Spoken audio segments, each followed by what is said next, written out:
jo vinc a formalitzar i a deixar ben clar, i aprofito aquesta roda de premsa, en nom d'Iniciativa per Catalunya Verds, ho faig com a secretari general del partit, que nosaltres recolzem la iniciativa del poble valencià. Nosaltres avui estem aquí per donar suport, en primer lloc, al partit, per recolzar aquest partit, per recolzar el present i el futur d'iniciativa del poble valencià, i també venim a recolzar a la companya Isaura Navarro. Ens sentim lligats, agermanats al partit d'iniciativa del poble valencià i venim a donar recolzament electoral a la cap de llista del bloc Iniciativa i els Verds. Jo penso que en primer lloc, i en aquest cas jo com a número 2 de la llista d'Iniciativa per Catalunya Esquerra Unida Barcelona i segurament diputada propera a les Corts, molt personalment ho vinc a fer també com un reconeixement al treball fet per la Isaura Navarro durant aquests 4 anys en el Congrés de Diputats. Jo penso que mai tan pocs diputats com han sigut els 5 del grup nostre han fet tanta feina, s'han fet notar tant, sobretot pel que és important, per fer polítiques d'esquerra realment i polítiques que han ajudat a millorar la vida quotidiana de la gent. El Partit Socialista, si ha fet algun tipus de llei progressista, ha sigut gràcies a l'esforç que hi ha hagut per part del grup de diputats nostre. Amb aquesta idea i amb aquest reconeixement d'aquesta feina pensem que és imprescindible pel País Valencià que continuï estant l'Isaura Navarro els propers 4 anys en el Congrés de Diputats, per continuar fent aquesta feina que ja s'ha vingut fent i a més poder-la ampliar, poder assegurar en els propers 4 anys que, com bé també deia abans en Jordi, totes les polítiques que calen en aquest país per ser realment un país progressista on la majoria de la gent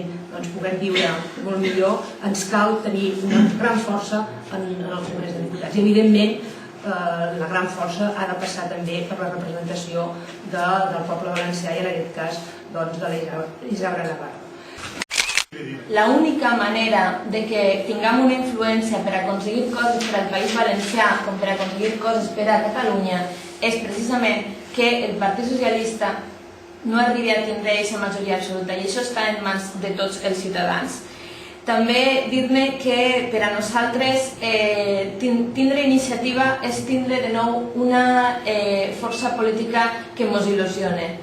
Nosaltres miràvem iniciativa en enveja perquè veiem una força política influent en la societat, un referent de tantíssima gent. I ara la tenim també nosaltres. De nou se podem il·lusionar i podem eixir al carrer per a lluitar i demanar els vots als ciutadans des d'una força política d'il·lusió, una força política en ganes de créixer i en ganes de ser aquest referent des de l'esquerra que sumant a les altres formacions polítiques com són el Bloc i són els Verds tindrà la capacitat d'influir en el govern central i canviar les coses per als valencians i les valencianes. Canviar coses, com s'ha dit, en el cas del laïcisme, per exemple, per la meva part han sigut 4 anys de lluita per aconseguir el dret a l'apostasia, per aconseguir que no s'incrementara el finançament de l'Església i s'hem trobat en un mur per part del Partit Socialista. Ara volia denunciar el fet que quan se plantegen canviar aquesta situació és perquè al PSOE li molesta,